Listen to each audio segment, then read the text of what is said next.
जनता party उन पार्टियों के अस्तित्व को खत्म करने के लिए लगातार साजिश कर रही है। देश में जब भी कोई आंदोलन हुआ है, हर आंदोलन से ही नेता बनता है। भारतीय जनता पार्टी का जो इस समय मॉडल है, जिसको आप कहते हैं, इस देश के लिए बहुत खतरनाक मॉडल है। पंडित नेहरू से लेकर या उसके पहले, आजादी के पहले भी जितने भी नेता हैं वो आंदोलन से निकलने वाले नेता थे। कोई का ये जो मॉडल आया है, न इससे सामाजिक परिवर्तन हो रहा है, न सामाजिक न्याय लोगों को मिल रहा है, न राजनीतिक न्याय मिल रहा है, और ना इस देश में आर्थिक न्याय होने जा रहा है। भारतीय जनता पार्टी को नीतीश कुमार के कहने से बिहार में क्यों वोट दिया, इसका आज से ही पछतावा बिहार की मतदाताओं को शुरू हो गया है। साम्राज्य विस्तारवादी जो नीतियां होती हैं वो दूसरे देश को अपने नियंत्रण में रखना चाहते हैं। ये मॉडल था गुटनिरपेक्ष का मॉडल, इसीलिए उन्होंने अपनाया था। वो शांति के प्रतीक थे। संविधान निर्माताओं ने इसीलिए किया था क्योंकि ये संविधान ये मानवता का सबसे बड़ा संदेश देता है। विदेश मंत्री को और भारत के प्रधानमंत्री को स्टैंड लेना चाहिए था। जनता पार्टी को निश्चित तौर पर जो है अगले प्रधानमंत्री को बनने का मौका देना चाहिए। इतिहास उतार करके देखते हैं, जब हमारा देश 1947 में आजाद हुआ, देश की बागडोर संभाली पंडित जवाहरलाल नेहरू ने। उन्होंने एक कॉन्सेप्ट रखा नेताओं को डेवलप करने का, संघर्ष से बनने का। लेकिन ये पूरी राजनीति जब चलती हुई चली आई, फिर हम ये महसूस करते हैं और वर्तमान राजनीति में देखते हैं कि नेताओं को डिस्पोजल कर दिया गया है। जैसे डिस्पोजल ग्लास होता है, उसको पिया और फेंक दिया, तो नेता बन नहीं रहे हैं। जो नेता है उनको डिस्पोजल करके यूज करके फेंक दिया जा रहा है।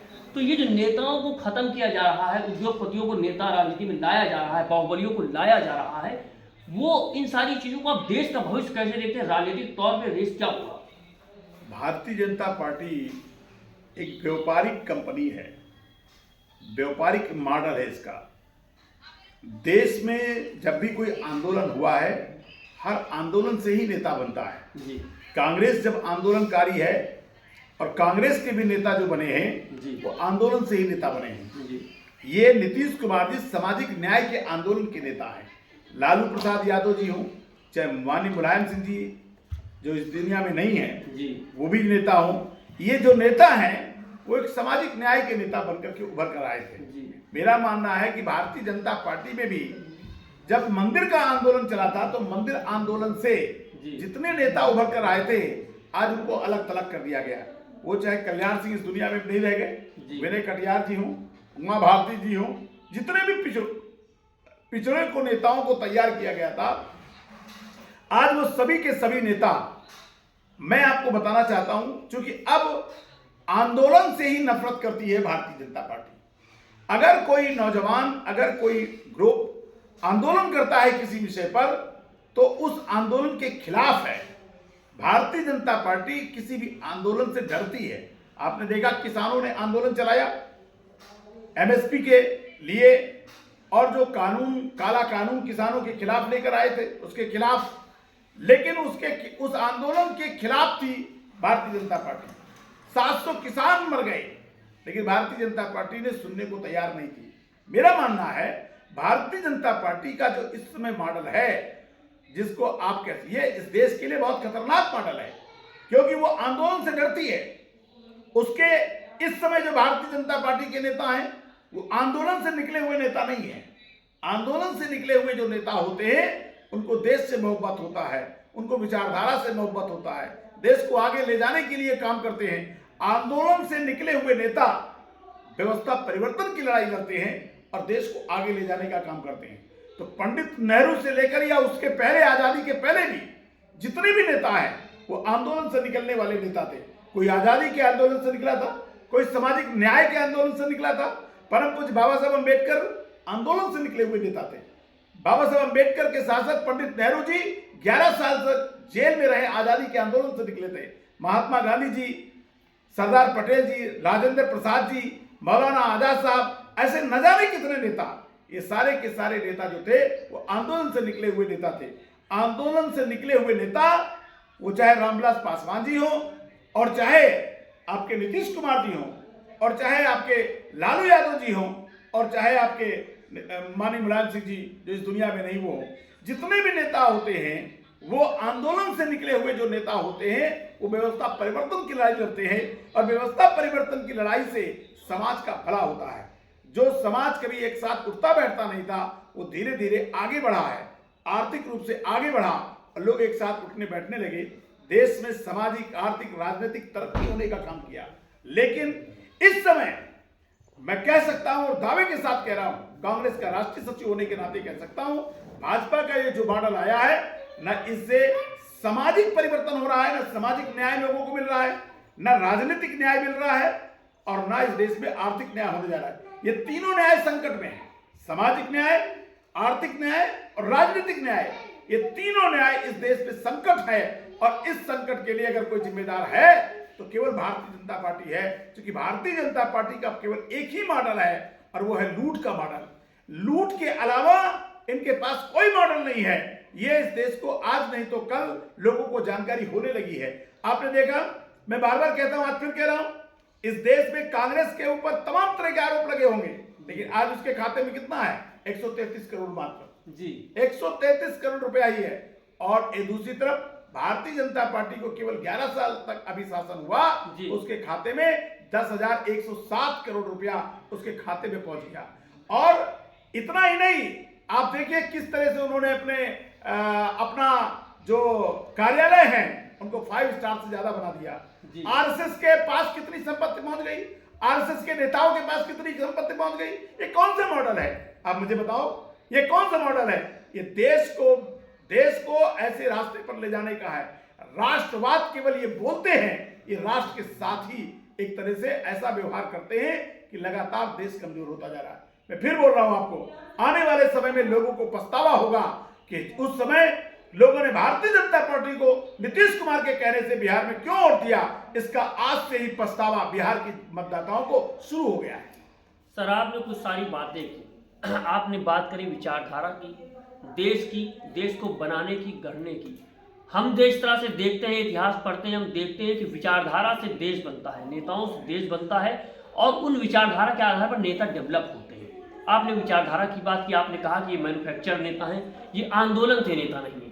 आज वर्तमान परिदृश्य में जब हम देखते हैं, जब दुनिया में उथल पुथल मच रही है, हमारे देश में रंगों की होली हो रही है, लोग खुशहाली मना रहे हैं, लेकिन पूरी दुनिया में खून की होली हो रही है। आप देख रहे हैं ईरान में किस तरह से बम धमाके किए गए, आप देख रहे हैं कि किस तरह से वहां पर सारी की जा रही है। एक जो सांप्रदायिकता बढ़ाई जा रही है, धर्म के नाम पर लोगों को इकट्ठा किया जा रहा है, संसाधनों को इकट्ठा करने की बात की जा रही है।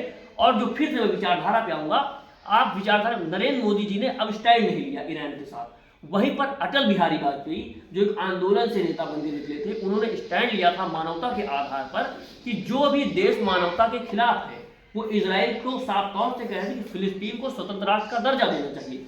लेकिन आज देश के प्रधानमंत्री जब इजराइल जाते हैं, गलबैया करते हैं नेतन्याहू से, उसके बाद दूसरे दिन लौट करके आते हैं, 48 घंटे बाद ईरान पर हमला हो जाता है अमेरिका का, और वहां के सर्वोच्च नेता खामेनी जी की हत्या कर दी जाती है। उनको वहां पर लोग शहीद माना जा रहा है। 165 बच्चों को मार दिया जाता है। गजा में जिस तरह से बम विस्फोट किया गया था इजराइल की तरफ से, उसी तरह से अमेरिका जो लोकतंत्र की दुहाई देता है, कहता है कि बहुत बड़ा लोकतंत्र है, मानवता के नाम पर क्या क्या करने की बातें करते हैं, लेकिन वहां पर 165 बच्चों को मार दिया गया। उनकी जो कब्रें खुदी हैं वो पूरी दुनिया में वायरल हो रही हैं, लोग उस पर बात कर रहे हैं। लेकिन देश के प्रधानमंत्री, भारत के प्रधानमंत्री जो पूरे विश्व की बात करते हैं, वो इस पर स्टैंड नहीं ले पा रहे हैं।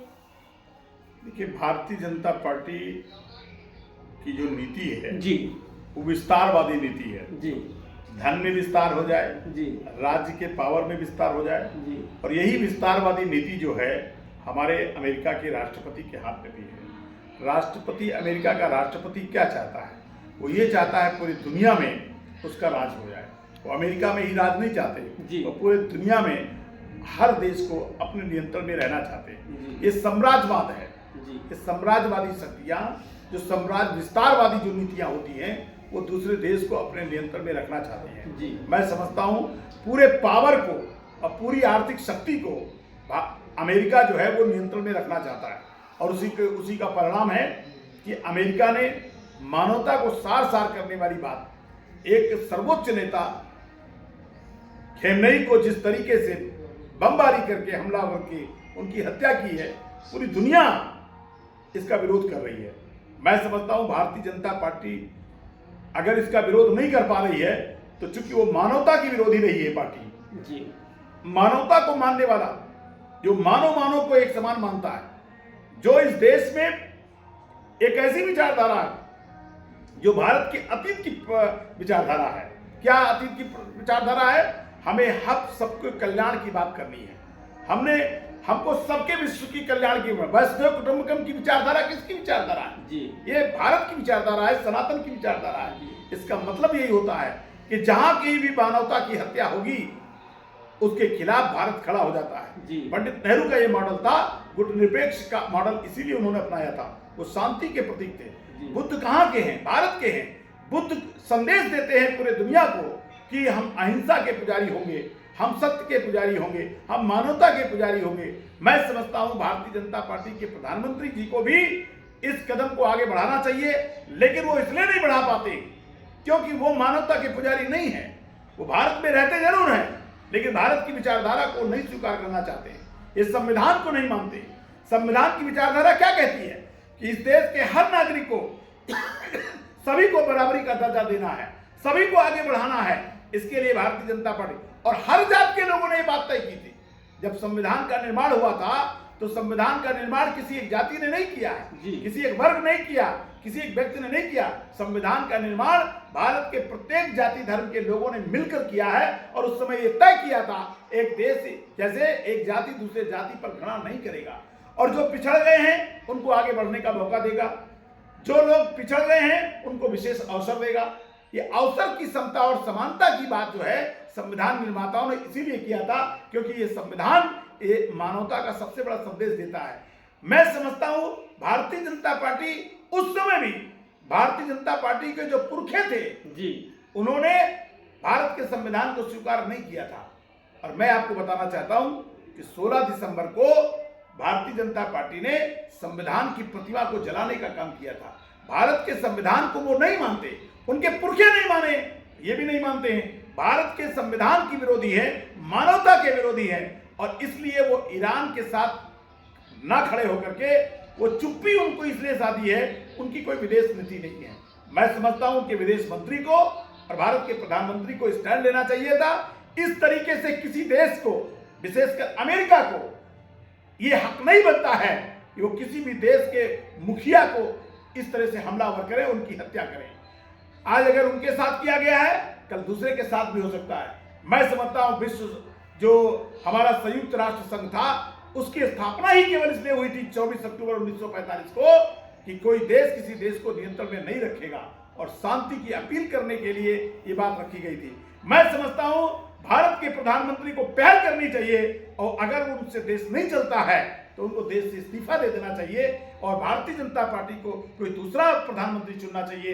अगर नरेंद्र मोदी से देश नहीं चल रहा है और वो कायरता का रूप दिखा रहे हैं और वो निडरता का रूप नहीं धारण कर रहे हैं, और विश्व पर उनकी कोई जिस तरह से घटना घट रही है, जिस तरह से उनकी चुप्पी है, मुझे लगता है कि भारतीय जनता पार्टी को निश्चित तौर पर जो है अगले प्रधानमंत्री को बनने का मौका देना चाहिए।